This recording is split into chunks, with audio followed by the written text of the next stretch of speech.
إن الحمد لله نحمده ونستعينه ونستغفره ونؤمن به ونتوكل عليه ونعوذ بالله من شرور أنفسنا ومن سيئات أعمالنا من يهده الله فلا مضل له ومن يضلله فلا هادي له وأشهد أن لا إله إلا الله وأشهد أن محمدا عبده ورسوله أما بعد فإن أصدق الحديث كتاب الله وخير الهدي هدي محمد صلى الله عليه وسلم وشر الأمور محدثاتها وكل محدثة بدعة وكل بدعة ضلالة وكل ضلالة في النار.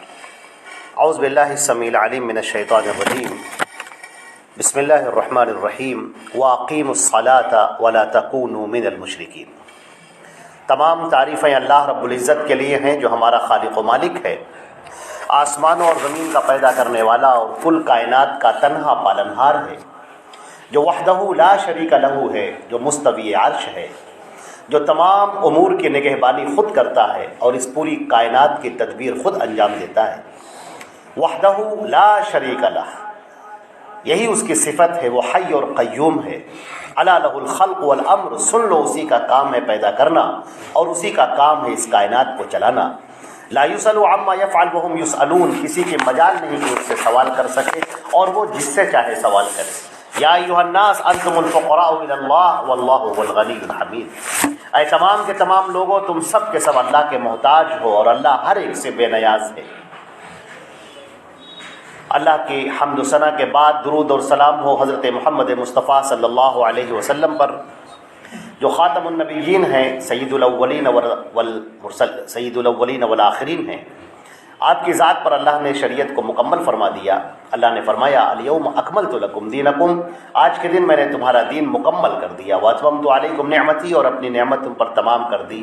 ورضیت لکم الاسلام دینا، اور میں دین اسلام سے راضی ہو گیا۔ اللہ کی رحمتیں اور برکتیں ہوں تمام صحابہ کرام پر، صحابیات پر، محدثین پر، محدثات پر، کل مومنین، موحدین اور موحدات پر۔ حضرات گرامی، آج کے اس خطبے کے لیے جو عنوان منتخب کیا ہے وہ ہے نماز کی اہمیت اور اس کی فضیلت۔ ایک بہت بڑی عبادت جس کی جانب سے مسلمانوں کا ایک بہت بڑا طبقہ غفلت کا شکار ہے، وہ ہے نماز۔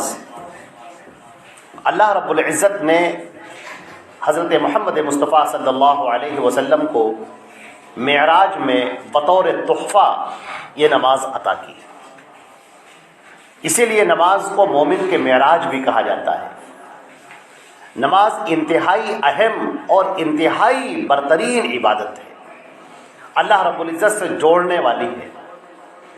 سورہ بقرہ کے اندر اللہ رب العزت نے جب انسانوں کی تخلیق کا ذکر فرمایا تو یہ فرمایا کہ اللہ نے فرشتوں سے کہا انی جاعل فی الارض خلیفہ، کہ میں زمین پر ایک خلیفہ بنانے والا ہوں، ایک ایسی قوم بنانے والا ہوں، ایک ایسی امت جو ایک کے بعد آئیں گے اور ان کی نسل پوری بڑھتی چلی جائے گی۔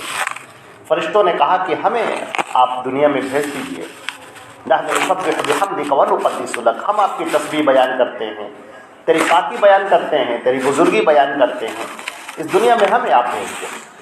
اللہ تعالیٰ نے فرمایا کہ انی عالم ما لا تعلمون، جو بات میں جانتا ہوں وہ تم نہیں جانتے۔ وہ کون سی چیز ہے جو اللہ رب العزت نے انسان کو عطا کی اور وہ فرشتوں کو عطا نہیں کی؟ وہ ایک ایسی چیز ہے جسے اختیار کہا جاتا ہے۔ تمام مخلوقات پر آپ نگاہ ڈال کر دیکھ لیجئے کہ ساری کی ساری مخلوقات مجبور ہے، آزاد نہیں ہے۔ فرشتوں کا معاملہ یہ ہے کہ وہ لا یعصون اللہ ما امرہم، وہ اللہ کی نافرمانی کر ہی نہیں سکتے۔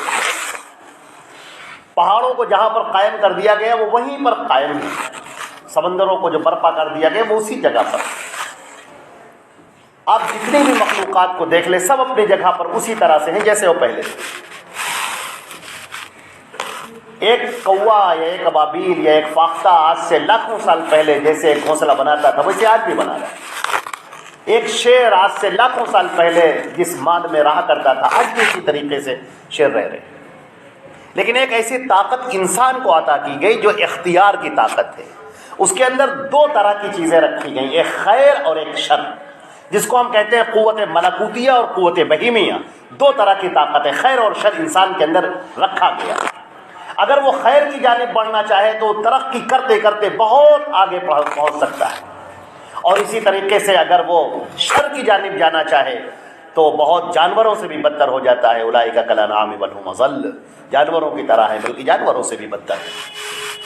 وَلَقَدْ كَرَّمْنَا بَنِي آدَمَ فِي الْبَرِّ وَالْبَحْرِ، اور ہم نے بنی آدم کو بڑا ممتاز بنایا ہے۔ تو عزیزان محترم، اللہ رب العزت کی مرضی ہے کہ اس کے بندے بغیر اس کو دیکھے ہوئے، بغیر کسی اجبار کے، کسی مجبوری کے بغیر اپنی مرضی سے وہ اللہ کی عبادت کرے، وہ اللہ رب العزت کے سامنے جھک جائے۔ اور اللہ کو پھر یہ چیز بہت زیادہ پسندیدہ ہے، بہت زیادہ، کہ ایک بندہ اپنے سارے کام کاج چھوڑ کر، ساری دنیاوی بیڑیوں کو آزاد کر کے، ساری زنجیروں کو اتار کے، وہ اللہ رب العزت کی پکار پر سیدھے بھاگتا ہوا آتا ہے اور اللہ کے حضور کھڑا ہو جاتا ہے اور اللہ سے اپنی راز و نیاز کرتا ہے، باتیں کرتا ہے، مناجات کرتا ہے۔ اللہ رب العزت کو بندے کی یاد بہت پسند ہے۔ جب بندہ سجدہ کرتا ہے تو اللہ رب العزت کے سب سے زیادہ قریب ہوتا ہے۔ ہمارے نبی حضرت محمد مصطفیٰ صلی اللہ علیہ وسلم نے فرمایا کہ بندہ جب سجدہ کرتا ہے تو ان اقرب ما یکون العبد فی سجودہ، بندہ جب سجدہ کرتا ہے تو اس حالت میں وہ اللہ کے سب سے زیادہ قریب ہوتا ہے۔ فاکثروا فیہ الدعاء، ایک روایت میں فاستجیبوا فیہ الدعاء، خوب دعائیں مانگا کرو، خوب کثرت سے دعائیں کیا کرو۔ تم اس مقام پر پہنچ گئے ہو، اس جگہ پر کھڑے ہوئے ہو کہ بڑے سے بڑے فرشتے وہاں تک پہنچنے کی حسرت کرتے ہیں، وہ تمنائیں کرتے ہیں کاش کہ یہ مقام مجھے ملا ہوتا۔ لیکن آپ اللہ رب العزت کے سامنے اس کی بارگاہ میں پہنچ گئے، اس کے سامنے کھڑے ہو گئے اور آپ سجدہ ریز ہو گئے، آپ اس کی تسبیح بیان کر رہے ہیں۔ اور صرف یہی نہیں کہ آپ سبحان ربی الاعلیٰ کہیں، اور جو تسبیحات ہیں آپ حدیثوں کے اندر دیکھیں، بہت ساری طویل طویل تسبیحات ہیں، آپ انہیں پڑھیں۔ اللہ رب العزت کے سامنے آپ اپنی دعائیں کریں، اپنی عجز و نیاز پیش کریں، اپنی ضرورتیں پیش کریں، اپنی حاجات پیش کریں، اپنا کلیجہ نکال کر رکھ دیں اس رب کائنات کے سامنے۔ اللہ رب العزت کو یہ چیز بہت زیادہ پسند ہے۔ اور انسان کے اندر جو یہ صفت ہے کہ اللہ رب العزت نے اس کے اوپر جو چیز فرض کی ہے، اللہ کو پسند ہے کہ بندہ ان فرائض کی ادائیگی کرے، جو چیزیں فرض کی گئی ہیں۔ حدیث شریف کے اندر آتا ہے کہ بندہ اللہ سے لگاتار قریب ہوتا رہتا ہے فرائض کی ادائیگی کے بعد نوافل کے ذریعے سے۔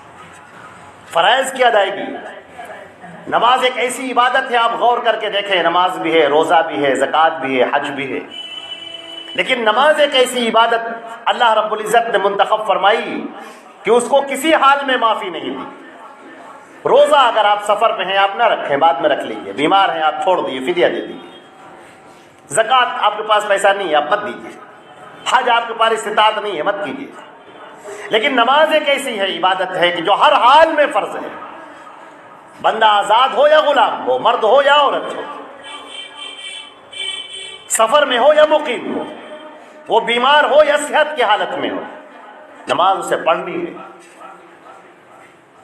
اگر وہ کھڑا ہو کر نہیں پڑھ سکتا ہے تو وہ بیٹھ کر پڑھے، اگر وہ بیٹھ کر نہیں پڑھ سکتا ہے تو وہ لیٹ کر پڑھے، لیٹ کر نہیں پڑھ سکتا ہے وہ اشاروں میں پڑھے، وضو نہیں کر سکتا ہے تیمم کرے، لیکن نماز کو چھوڑنے کی اجازت نہیں، نماز کو ترک کرنے کی اجازت نہیں۔ یہ بہت بڑی عبادت ہے، اہم العبادات ہے، اللہ سے قربت کا سب سے بہترین ذریعہ ہے، جہاں سے بندہ اللہ کے بالکل قریب ہو جاتا ہے۔ اور قربان جائیے اللہ رب العزت کی شفقت، اس محبت پر کہ بندہ جب اللہ کے سامنے گفتگو کرتا ہے، اپنی بات کہتا ہے، اللہ اس کی باتوں کا جواب دیتا ہے،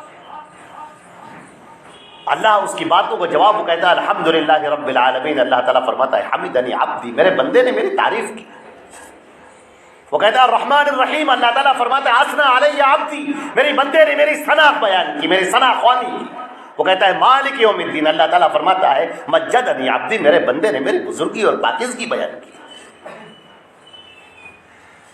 پھر جب وہ آگے پڑھتا ہے تو اللہ تعالیٰ فرماتا ہے ھذا لعبدی ولعبدی ما سأل، ٹھیک ہے، اب یہاں سے میرے بندے کی باتیں شروع ہو رہی ہیں، میری تعریف کے بعد، ثنا کے بعد، تسبیح و تقدیس کے بعد اب یہ اپنی باتیں کہہ رہا ہے، یہ جو مانگ رہا ہے اس کو دیا جائے گا، یہ مانگے جو بھی مانگے گا اسے دیا جائے گا۔ اللہ رب العزت کا در وہ در ہے جہاں سے کوئی خالی ہاتھ کبھی واپس نہیں آتا۔ حدیث شریف کے اندر اللہ کے نبی صلی اللہ علیہ وسلم نے فرمایا کہ بندہ جب اللہ سے مانگتا ہے، دعائیں کرتا ہے، کوئی بھی دعا مانگتا ہے، التجا کرتا ہے، اللہ اسے خالی ہاتھ واپس نہیں کرتا۔ یا تو وہ جو مانگ رہا ہوتا ہے اللہ وہ اس کو دے دیتا ہے، یا تو جو اس نے مانگا ہے اللہ اس سے بہتر اس کو عطا کرتا ہے، اور یا تو اس کی دعا کو اپنے پاس رکھ لیتا ہے، اور کل بروز قیامت جب نامہ اعمال تولے جا رہے ہوں گے، نفسا نفسی کا عالم ہوگا، ایک ایک نیکیوں کے لوگ محتاج ہوں گے، جس وقت باپ اپنے بیٹے سے اور بیٹا اپنے باپ سے بھاگ رہا ہوگا، لوگ ایک دوسرے سے بھاگ رہے ہوں گے، کوئی کسی کے کام نہیں آ رہا ہوگا، اس وقت اللہ رب العزت فرمائے گا اس بندے کو بلاؤ، اور اللہ تعالیٰ فرمائے گا کہ اے میرے بندے تیری بہت ساری نیکیاں میرے پاس ہیں۔ بندہ کہے گا اے میرے معبود، میرے پروردگار، ساری نیکیاں جو میں نے کی تھیں وہ تو سب لکھی ہیں میرے پاس، وہ رجسٹر مجھے مل گیا ہے جس کے اندر ساری نیکیاں ریکارڈ ہیں۔ اللہ تعالیٰ فرمائے گا نہیں، ابھی تیری بہت ساری نیکیاں باقی ہیں۔ ادھر سامنے کی طرف دیکھو، جب سامنے دیکھے گا تو اسے پہاڑ نظر آئے گا، اور پہاڑ کی طرح نیکیوں کا پہاڑ، وہ حیران رہ جائے گا، کہے گا پروردگار یہ نیکیاں کس کی ہیں؟ اللہ تعالیٰ فرمائے گا تیری نیکیاں۔ وہ کہے گا اے میرے رب، میرے معبود، یہ نیکیاں میں نے کب کی؟ یہ کون سی نیکیاں ہیں؟ اللہ تعالیٰ فرمائے گا اے میرے بندے تو نے دنیا میں مجھ سے دعا مانگی تھی، میں نے اس دعا کو قبول نہیں کیا تھا، وہ تمہیں دنیا میں نہیں دیا تھا میں نے، آج یہ اس کا بدلہ ہے۔ بندہ کہے گا اے رب کاش کہ میری دنیا میں کوئی دعا قبول نہ ہوتی، سارا کا سارا بدلہ یہاں مل جاتا۔ دنیا کے اندر تو نیکیاں ہیں، جو بھی ہم کر رہے ہیں آج نہیں تو کل اسے چھوڑ کر جانا ہے۔ کچھ بھی ہمیں مل جائے، مال مل جائے، دولت مل جائے، شہرت مل جائے، عہدہ مل جائے، منصب مل جائے، کچھ بھی ہمیں مل جائے، یہ ہمیں چھوڑ کر چلے جانا ہے، لیکن آخرت کے اندر جو چیز ہمیں ملے گی وہ ہمیں کبھی چھوڑ کر نہیں جائے گی، وہ ہمیشہ ہمیشہ کے لیے ہو۔ وہ نیکیاں، وہ اعمال، وہ انتہائی خوشیوں کے لمحات، وہ جنت کے اندر جانا، وہ ہمیشہ ہمیشہ کے لیے ہوگا۔ ہم فیہا خالدون، ہمیشہ ہمیشہ کے لیے اس کے اندر رہیں گے۔ کتنی اللہ رب العزت کا کتنا کرم ہے کہ اس نے ہمیں اس لائق بنایا کہ ہم اس کے سامنے سجدہ ریز ہو سکیں، اس کے سامنے ہم سبحان ربی الاعلیٰ کہہ سکیں، ہم سبحان ربی العظیم کہہ سکیں، اللہ اکبر کہہ سکیں، اس کے آگے ہم ہاتھ پھیلا سکیں، اس کے سامنے اپنی پیشانی کو زمین پر رکھ کر اسے پکار سکیں۔ یہ کتنا بڑا احسان اور کرم ہے اس مالک کا جو اس نے ہمیں عطا کیا ہے، رب ذوالجلال کا۔ اللہ رب العزت نے یہ نماز اپنی یاد کے لیے قائم فرمائی۔ حضرت موسیٰ علیہ السلام سے کہا اللہ نے، سورہ طٰہٰ کے اندر اللہ نے فرمایا وَأَقِمِ الصَّلَاةَ لِذِكْرِي، موسیٰ نماز کو قائم کر میری یاد کے لیے، مجھے یاد کر۔ بندہ جب نماز میں کھڑا ہوتا ہے تو وہ اللہ کی بارگاہ میں کھڑا ہوتا ہے، وہ اللہ کے دربار میں کھڑا ہوتا ہے، وہ اللہ کے سامنے کھڑا ہوتا ہے۔ حدیث جبرائیل کے اندر آتا ہے، پوچھا مل احسان، اللہ کے رسول یہ احسان کیا ہے؟ اچھی طرح سے کام کو عمل کرنا یہ کیا ہے؟ آپ نے فرمایا، نبی کریم صلی اللہ علیہ وسلم نے، ان تعبد اللہ کأنک تراہ فإن لم تکن تراہ فإنہ یراک، تو عبادت اس طرح کر گویا تو اللہ کو دیکھ رہا ہے، اور اگر یہ تصور نہ ہو سکے تو یہ تو جان کے اللہ تجھے دیکھ رہا ہے۔ عزیزان محترم، یہ نماز اس قدر عظیم الشان عبادت ہے کہ بہت سارے لوگ اس کی اہمیت کو جانتے ہیں۔ آخر کوئی تو وجہ ہے کہ اللہ رب العزت نے معراج میں بلا کے نبی کریم صلی اللہ علیہ وسلم کو یہ تحفہ عطا کیا ہے۔ اب یہ نماز صرف عبادت نہیں ہے، عبادت میں اعلیٰ ترین عبادت ہے اور اللہ کا تحفہ ہے، اور مالک الملک نے جو ہمیں تحفہ عطا فرمایا ہے، اور جب ہم اس تحفے کو لینے والے ہیں تو کس قدر ہمارا مقام بلند ہے۔ اللہ اکبر، اتنی عظیم عبادت اللہ نے دے دی کہ آدمی اگر اس سے جڑ جائے تو خود اس کا مقام بلند ہو جائے، وہ بلندیوں پر پہنچ جائے، فرشتے اس پر رشک کرنے لگے، وہ آگے نکل جائے، وہ صف ملائکہ کے آگے نکل جائے، فرشتے اس پر رشک کرنے لگے۔ یہ اس قدر عبادت ہے، اس قدر بلند عبادت ہے کہ اس کی روح ہی تو عقیدہ توحید کی روح ہے۔ عقیدے توحید صرف توحید کا عقیدہ ہی نہیں ہے، وہ ایک پورا وجود ہے، اور اس وجود کے ساتھ میں نماز اس کی روح ہے۔ آپ نے اللہ کو جان لیا، مان لیا، وہ آقا ہے، وہ مالک ہے، وہ وحدہ لا شریک لہ ہے، وہی خالق کائنات ہے، وہی مدبر ہے، وہی منتظم ہے، وہی حی ہے، وہی قیوم ہے، وہی موتی ہے، وہی مانع ہے، وہی الصمد ہے، سبھی صفات ہے وہ۔ آپ نے یہ مان لیا، شرک سے آپ دور ہو گئے، کفر سے آپ دور ہو گئے۔ اب آؤ اس کی پناہ میں آ جاؤ اور اس کی بارگاہ سے جڑ کر خود اپنے آپ کو بلند کر لو، وہ ہے نماز۔ نماز کے اندر جیسے ہی آپ کا آنا ہوتا ہے، بلکہ جب آپ مسجد کے لیے چل لیتے ہیں، آپ حالت نماز میں ہوتے ہیں۔ جس وقت بندہ وضو کرتا ہے، اللہ کے نبی صلی اللہ علیہ وسلم نے فرمایا کہ اس کے وضو کے اعضاء سے پانی کے جو قطرات ٹپکتے ہیں اس کے گناہ جھڑ رہے ہوتے ہیں۔ اس وضو کرنے کے بعد، دعا پڑھنے کے بعد وہ آتا ہے اللہ کی بارگاہ میں، اللہ اکبر کہہ کر کھڑا ہو جائے۔ یہ اللہ اکبر کا ہاتھ اٹھا کر اللہ اکبر، اللہ سب سے بڑا ہے، سب سے بڑا ہے، گویا کہ وہ انکار کر دیتا ہے اس دنیا فانی کا، کہ ہم اس دنیا فانی میں رہ ہی نہیں گئے۔ ساری دولت، ساری چیزیں، سارے رشتہ دار، سارے دوست، سارے احباب، یہ سب ہمارے پیچھے چھوٹ گئے، ہم صرف اللہ کے لیے ہیں۔ قل ان صلاتي ونسكي ومحياي ومماتي لله رب العالمین۔ آپ کہتی ہے میری قربانی، میری نماز، میری قربانی، میری موت، میری زندگی سب اللہ رب العالمین کے لیے۔ بندہ اپنے آپ کو حوالے کر دیتا ہے اللہ رب العزت کے۔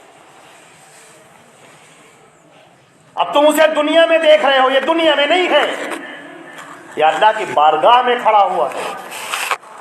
اب کوئی اسے ڈرا نہیں سکتا، کوئی طاقت اسے اپنے زیر نہیں کر سکتی۔ لاکھوں لاکھ کی دولت ہو، کروڑوں اربوں خربوں ہو، سب اس کے پیروں کے نیچے ہے۔ کتنا ہی بڑا عہدہ اور منصب ہو، سب اس کے سامنے ہیچ ہے۔ اس کے پھٹے کپڑوں پر مت جاؤ، اس کے ہلکے پھلکے کپڑوں پر مت جاؤ، اس کی پھٹی ٹوپی پر مت جاؤ، اس کے ظاہری لباس پر مت جاؤ۔ اللہ اکبر کہہ کر یہ جس ذات سے جڑ گیا ہے، وہ ذات بہت بلند ہے، اور اس نے اس بندے کو بلند کر دیا ہے۔ من عادى لي وليا فقد آذنته بالحرب۔ حدیث کے اندر آتا ہے، اللہ کے نبی صلی اللہ علیہ وسلم نے فرمایا، جس نے میرے کسی ولی سے دشمنی کر لی تو میں اس سے اعلان جنگ کرتا ہوں۔ اب یہ بندہ صرف بندہ نہیں ہے، یہ رب کائنات سے جڑا ہے، یہ رب کائنات کے سامنے سجدہ ریز ہے۔ اسی کی طاقت کو، اسی کی قوت کو، اسی کے بادشاہت کو اور اسی کے اقتدار کو یہ ماننے والا ہے، اسی کی سلطنت کو یہ ماننے والا ہے۔ اس کے اوپر حکمرانی صرف اللہ جل جلالہ کی ہے۔ اب یہ نہ کسی کا خوف ہے، نہ کسی کا ڈر ہے، نہ کسی پر توکل ہے، نہ کسی سے امیدیں ہیں، کچھ نہیں، سب اللہ کی ذات سے وابستہ ہے۔ قل اللہم مالک الملک تؤتی الملک من تشاء وتنزع الملک ممن تشاء۔ آپ کہہ دیجئے، اے آسمانوں اور اے زمین کے مالک، اے شہنشاہوں کے شہنشاہ، تو جسے چاہے عزت دے اور جسے چاہے ذلت دے، جسے چاہے بادشاہت دے اور جسے چاہے تو زمین کا خاک پہ بند خاک کر دے، سب ہے تیرے ہاتھوں میں۔ اب یہ بندہ اللہ سے جڑ گیا، یہ نماز اس قدر عبادت ہے۔ اللہ کے نبی صلی اللہ علیہ وسلم کے صحابہ کرام اور آپ کی ازواج مطہرات بیان فرماتی ہیں کہ اللہ کے نبی ہمارے درمیان بیٹھے ہوئے باتیں کر رہے ہوتے تھے، اور اچانک جب مؤذن کی صدا آتی تھی تو آپ اس طرح سے اٹھ کر کھڑے ہو جاتے تھے گویا ہمیں پہچانتے ہی نہیں، اللہ کی طرف چل پڑے۔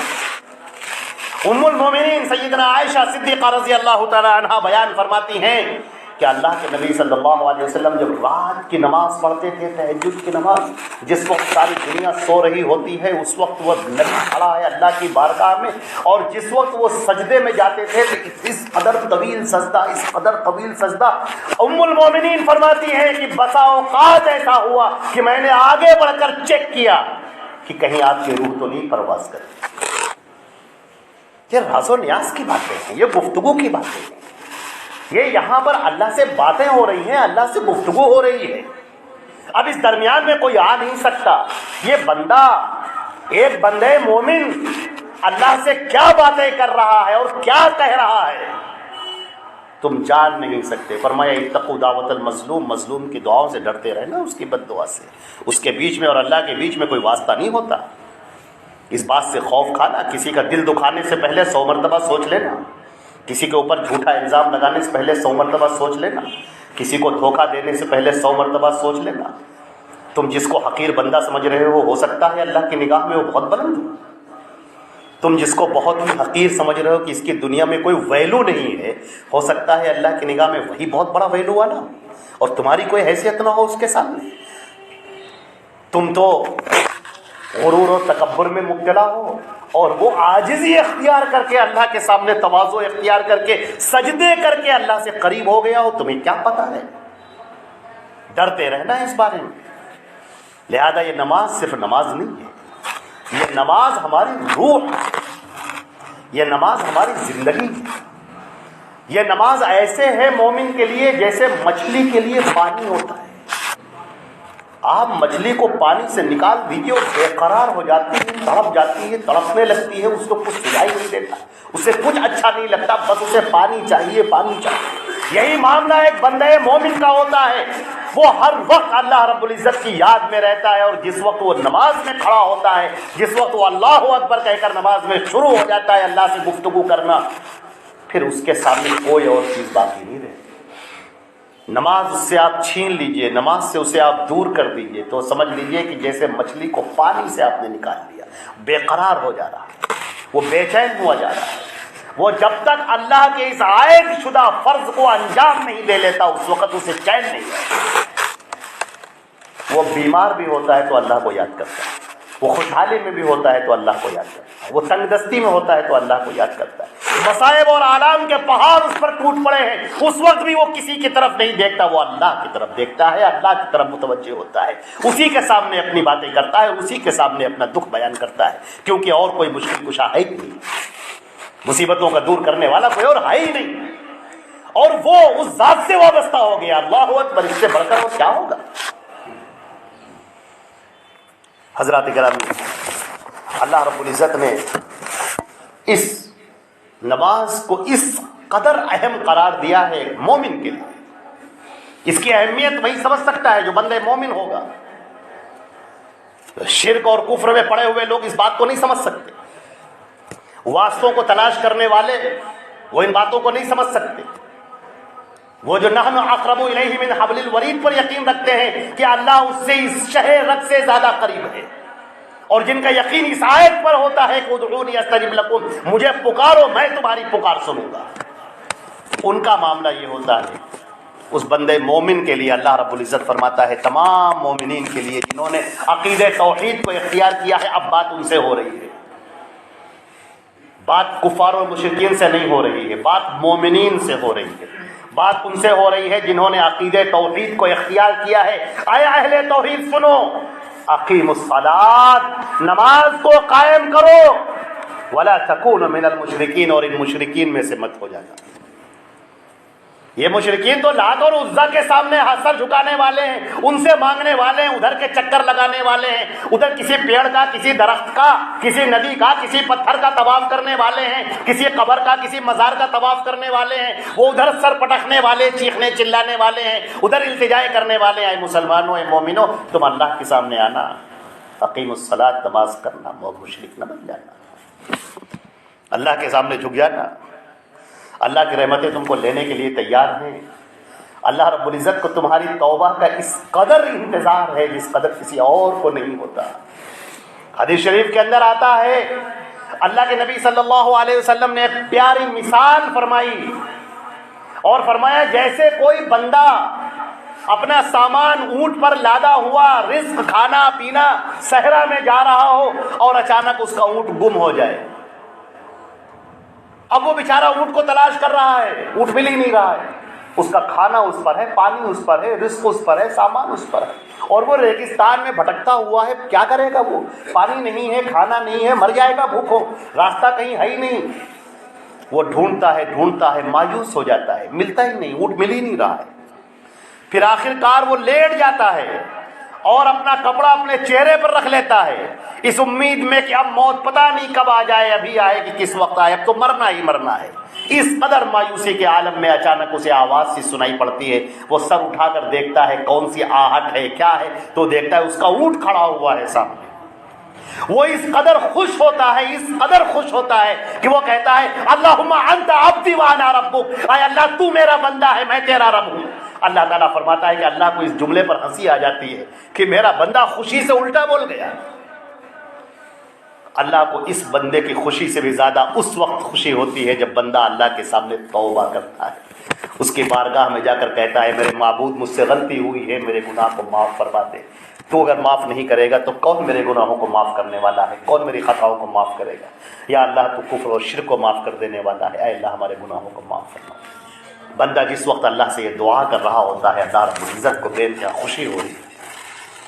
عزیزان محترم، حدیثیں بہت ساری ہیں نماز کی فضیلت پر بھی، نماز کے چھوڑنے کے وعید پر بھی، لیکن یہ ایک آیت ہمارے لیے کافی ہے کہ تم نماز پڑھو اور مشرکوں سے مت ہو جاؤ، مشرکوں کا رویہ اور کردار نہ اختیار کرو، تم میں نیک بنو، مومن بنو، اس نماز کی جان کو پہچانو، اس کی اہمیت کو پہچانو، کسی حال میں یہ معاف نہیں ہے، اس نماز کو چھوڑو مت، جس حال میں ہو اپنے تمام کاروبار کو نماز کے تابع کرو، نماز کو کاروبار کے تابع نہ کرو۔ باقی جتنے بھی لوگ ہیں تمہارے دوست، احباب، بھائی، باپ، یہ سب بعد میں ہیں، اللہ رب العزت کی ذات سب سے پہلے۔ جب اس کا حکم آ جائے، جب حی علی الصلاۃ کا حکم آ جائے تو عزیزان گرامی پھر تاخیر نہ کرو، پھر دوڑو اور لپکو اور اس کی بارگاہ میں آ جاؤ جہاں سے سارے مسئلے حل ہوتے ہیں۔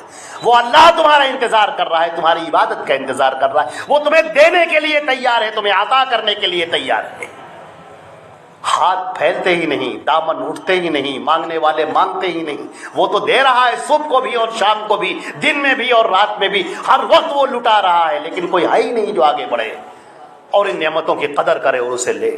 اے اللہ تو اپنے فضل و کرم سے ہم سب کی مغفرت فرما دے، ہم سب کو تو نماز کا پابند بنا دے، پانچوں نمازوں کا پابند بنا دے، یا اللہ سنتوں کا بھی پابند بنا دے، فرائض کی ادائیگی کے ساتھ ساتھ سنتوں کا پابند بنا دے، اور ہم اچھی طرح سے تہجد کے بھی پڑھنے والے بن جائیں، تہجد گزار بن جائیں۔ اے اللہ تیری بارگاہ میں عقیدہ توحید لے کر نماز کو پیش کرنے والے ہوں۔ اے اللہ تو ان ٹوٹی پھوٹی نمازوں کو بھی قبول فرما لے، ہماری تمام عبادتوں کو قبول فرما لے، ہمیں اپنی زندگی میں برکت عطا فرما دے، یا اللہ اپنے فضل و کرم سے نماز کی لذت عطا فرما دے، نماز کی حلاوت عطا فرما دے، یا اللہ تو ہمیں ایسا بنا دے کہ شیطان کے مکر و فریب اور اس کے جال سے ہم نکل آئیں اور تیری بارگاہ میں خشوع و خضوع کے ساتھ نماز کی پابندی کے ساتھ نماز عطا کرنے والے ہوں۔ اے اللہ تو اپنے فضل و کرم سے ان دعاؤں کو قبول فرما۔ اللہم ربنا تقبل منا انک انت السمیع العلیم وتب علینا انک انت التواب الرحیم، وصلی اللہ تعالی محمد وآلہ وصحبہ اجمعین برحمتک یا ارحم الراحمین۔